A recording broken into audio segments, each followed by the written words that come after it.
Marius, vous m'avez dit que vous êtes quelqu'un de spirituel, vous avez une croyance. Oui, c'est ça. C'est quoi votre croyance? Qu'est-ce que vous pensez? Je suis chrétien orthodoxe. Ça veut dire quoi exactement? Que je crois à Jésus-Christ. Ok. Et si je vous pose la question, qu'est-ce que, par exemple, si je suis là par terre ici maintenant et j'ai un couteau sur le dos, je suis en train de mourir et je vous regarde, je sais que vous êtes un chrétien orthodoxe et je vous dis, Marius, j'ai peur, je vais mourir dans 3 minutes, qu'est-ce que je peux faire pour aller au paradis? Franchement, je me suis jamais posé cette question, mais je dirais de ne pas avoir de regrets, ni avoir des esprits mal, genre pour avoir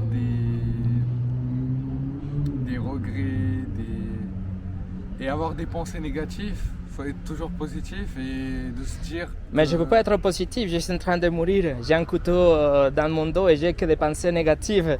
Alors qu'est-ce qui va se passer avec moi, Marius? Aidez-moi, vous savez que 30 secondes parce que je veux mourir.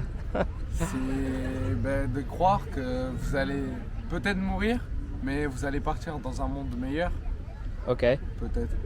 Est-ce que c'est ça le message que vous avez entendu de votre christianisme orthodoxe? Franchement, oui.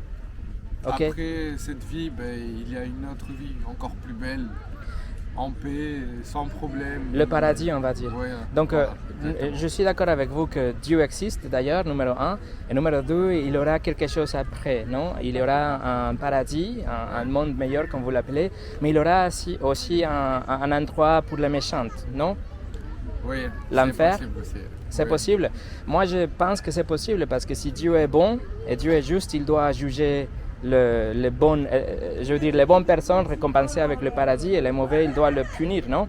Oui, parce qu'il y a des personnes qui peuvent rapporter beaucoup de mal ou qui ont fait des choses impardonnables. Donc oui, peut-être ils doivent être séparés des gens qui n'ont pas fait de mal ni des choses impardonnables. Oui. Et vous, Marius, vous irez où? Vous pensez que vous êtes une bonne personne pour aller au paradis?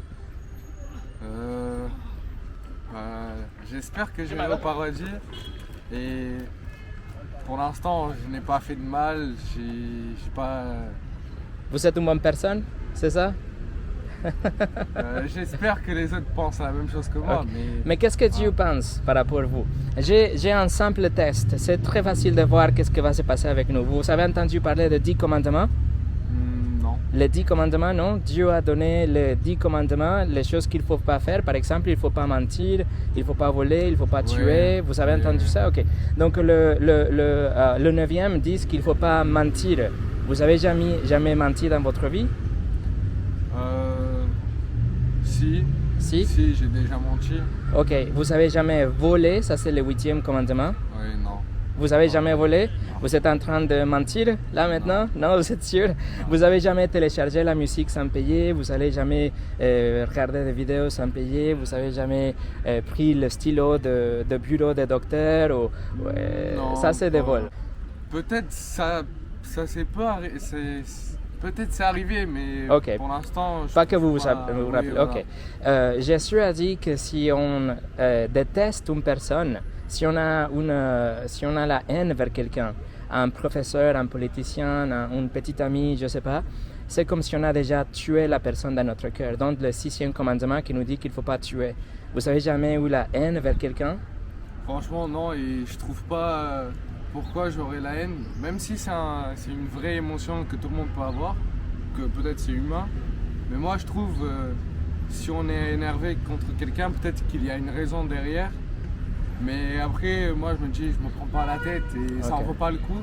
Parce que si je m'énerve contre une personne ou je veux avoir une vengeance ou quoi que ce soit, ça veut dire que je vais me baisser au niveau de cette personne. Okay. Et moi, je ne veux pas ça. Ok, je comprends.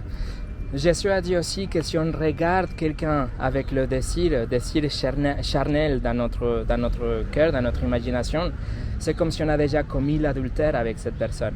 C'est-à-dire qu'il ne faut pas vraiment aller tuer une personne, il ne faut pas vraiment aller coucher avec une autre personne, juste par le simple l'imagination ou le désir de notre cœur. On a déjà transgressé le 6e ou le 7e commandement qui nous dit qu'il ne faut pas commettre de l'adultère. Vous avez jamais fait ça? Vous avez jamais eu de désir pour une autre personne? Si. Ok. Donc, par exemple, si vous avez fait que ces deux choses, vous avez vous avez menti et vous avez commis de l'adultère dans votre cœur, et Dieu vous juge par rapport aux 10 commandements, est-ce que vous serez coupable ou innocente? Vu que là, pour l'instant, j'ai eu 2 choses que j'ai fait sur 10 questions. Il y a 10 commandements. Le premier, ils disent qu'il faut aimer Dieu par-dessus de toutes les choses. Il doit être l'affection de votre cœur, le sommet de vos émotions, de votre attention, de vos désirs, etc. Est-ce que Dieu est comme ça dans votre vie? Tout d'abord, c'est ma famille. Voilà. Deuxième commandement, ils disent qu'il ne faut pas créer des idoles dans notre tête, qu'il ne faut pas se prosterner devant des idoles. Vous n'avez jamais prié à une statuette, vous n'avez jamais prié à une image, vous n'avez jamais fait une image de Dieu dans votre imagination, que ce n'est pas vraiment le Dieu de la Bible, le Dieu chrétien. Non? Ok. Vous êtes orthodoxe, non? Oui, c'est ça. Vous avez des images, vous avez des icônes chez vous. Chez moi, oui. Oui, ce sont des idoles, ce sont des images où vous le priez, vous parlez avec ces images, vous pensez que l'image a un certain pouvoir derrière, et là c'est l'idolâtrie, c'est le 12e commandement. Le 3e, il dit qu'il il faut pas utiliser le nom de Dieu sans respect. Vous avez jamais dit « Oh mon ». Ok, ça c'est le 3e. Le 4e, ils disent qu'il faut garder un jour à part pour les choses de Dieu. Donc le dimanche, par exemple, dans votre cas, vous avez toujours gardé le dimanche, toujours dans toute votre vie, garder le dimanche pour les choses de Dieu ou pour aller à l'église. Non, pas chaque dimanche. Donc vous voyez, si on continue, il y a tous les commandements qu'on a brisés. C'est pas seulement 2. Il y a beaucoup de choses qu'on a fait exprès et des autres choses qu'on ne savait pas, mais on les a déjà fait.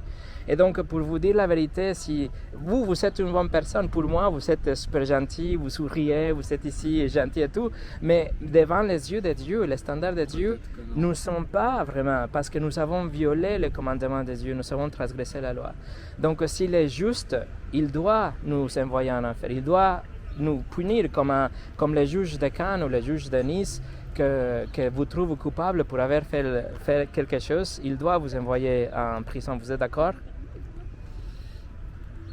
Si c'est la loi de Jésus, oui. Si c'est la loi de l'homme, et c'est la loi de Dieu aussi.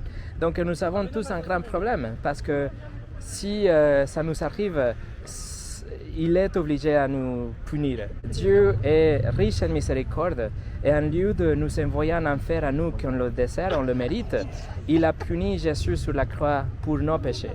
Donc Jésus paye l'amende devant les juges, il est mort et il est ressuscité, ce qu'on fait le jour de Pâques, et nous on doit que croire en lui, on doit nous repentir et croire en lui, et il nous donne le cadeau de la vie éternelle. Donc vous voyez, ce n'est pas les choses qu'on fait, c'est qu'il a fait pour nous. Donc Marius, vous êtes jeune, mais on ne sait pas quand ça va arriver, le jour où nous serons devant les juges. C'est juste à considérer, à réfléchir ces choses. Voilà, c'est la repentance et la foi, et c'est tout. Ok? Bon, merci pour votre temps.